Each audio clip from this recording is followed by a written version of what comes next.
2 de dezembro de 1984. A cidade de Bhopal, na Índia, se preparava para mais uma noite comum.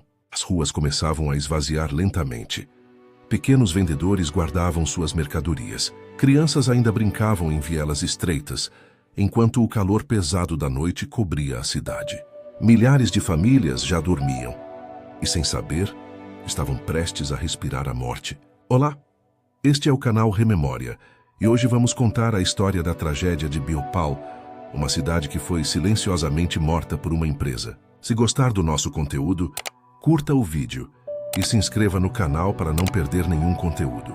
Naquela época, Bhopal crescia rapidamente e no meio da cidade existia uma enorme fábrica pertencente à empresa americana Union Carbide. Oficialmente ela representava progresso, empregos, modernização, desenvolvimento para a agricultura indiana.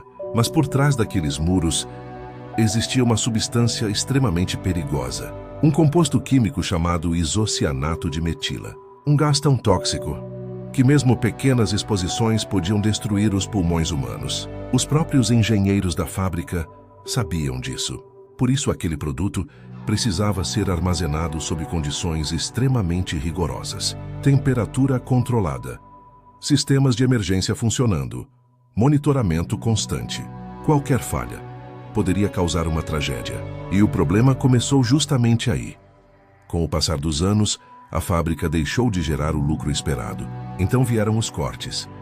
Funcionários experientes foram demitidos. Treinamentos diminuíram. Manutenções começaram a ser adiadas. Equipamentos importantes deixaram de funcionar corretamente. Sistemas de segurança foram desligados.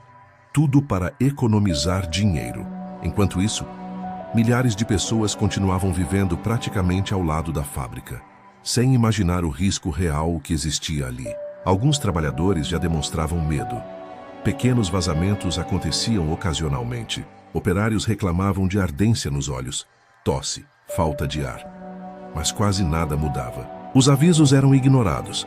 A produção precisava continuar. E pouco a pouco, a segurança foi sendo abandonada, como uma bomba relógio esquecida no centro da cidade. Naquela noite, essa bomba finalmente explodiu. Tudo começou dentro de um dos tanques da fábrica.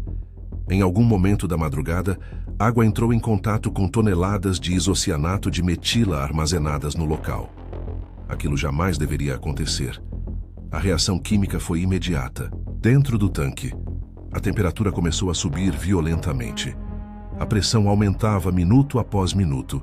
O líquido começou a ferver. Funcionários perceberam que algo estava errado, mas já era tarde demais.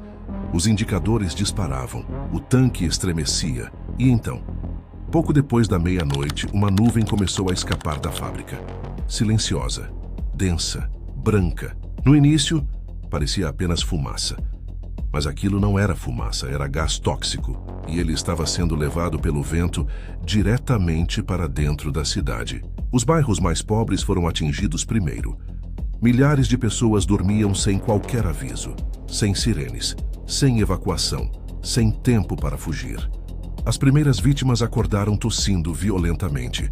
Depois veio a ardência insuportável nos olhos, a sensação de fogo dentro do peito. Muitos ainda tentavam entender o que estava acontecendo quando perceberam que não conseguiam respirar. O gás invadia as casas rapidamente, entrava pelas janelas, pelas portas, pelas frestas. E então o desespero começou. Pessoas correram para as ruas no meio da madrugada sem enxergar direito. Algumas carregavam crianças nos braços, outras tropeçavam, vomitavam e caíam poucos metros depois. Testemunhas disseram que parecia que a cidade inteira estava sufocando ao mesmo tempo. Imagine acordar no escuro, sem conseguir respirar, com os olhos queimando e ouvindo milhares de gritos ecoando pelas ruas. Ninguém sabia exatamente do que estava fugindo, mas todos sentiam a mesma coisa.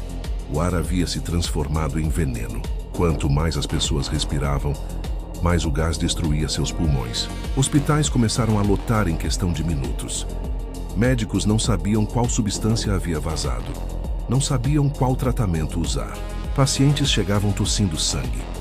Alguns morriam antes mesmo de receber atendimento. Outros desmaiavam nos corredores. E o número de vítimas continuava aumentando sem parar. Havia corpos nas ruas, nas calçadas, nas portas das casas. Famílias inteiras morreram tentando escapar. Mães foram encontradas abraçadas aos filhos. Muitos morreram sem sequer entender o que estava acontecendo. Quando o sol nasceu, a cidade parecia irreconhecível. Sapatos abandonados pelas ruas, bicicletas caídas, veículos parados no meio do caminho.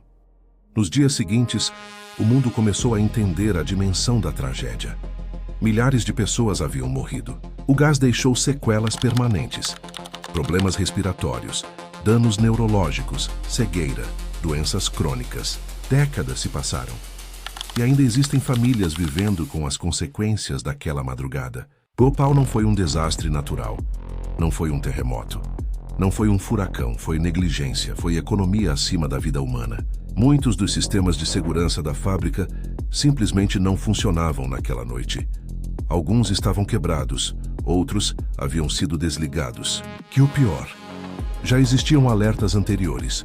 Funcionários haviam denunciado problemas. Especialistas demonstraram preocupação, mas ignorar riscos era mais barato. Depois da tragédia, a Union Carbide enfrentou processos e pressão internacional. Promessas de justiça foram feitas. Mas para muitas vítimas, a justiça nunca chegou de verdade.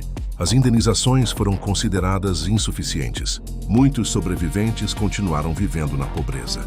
E até hoje existem discussões sobre contaminação próxima à antiga fábrica, como uma ferida que jamais cicatrizou completamente. Existe algo profundamente perturbador em Bhopal, porque diferente de muitas tragédias da história, ela não aconteceu de repente. Ela foi construída lentamente, decisão após decisão, corte após corte, aviso ignorado após aviso ignorado, até que uma cidade inteira pagou o preço. Milhares de pessoas foram dormir, acreditando que aquela seria apenas mais uma noite comum, sem imaginar que antes do amanhecer, o próprio ar ao redor delas se transformaria em uma sentença de morte. E talvez seja exatamente por isso que Bhopal jamais deva ser esquecida. Porque tragédias assim não começam no momento da explosão. Elas começam muito antes. Começam quando vidas humanas passam a valer menos do que dinheiro. Se você chegou até aqui, deixa seu like e se inscreva no canal Rememória para não perder essa e outras histórias incríveis. E se você quiser conhecer quem foi a comissária mais azarada ou sortuda da história, clica agora nesse vídeo que está aparecendo aqui do lado. Por hoje era isso. Obrigado por assistir até aqui e não se esqueça, enquanto alguém lembrar, a história continua viva. Até a próxima.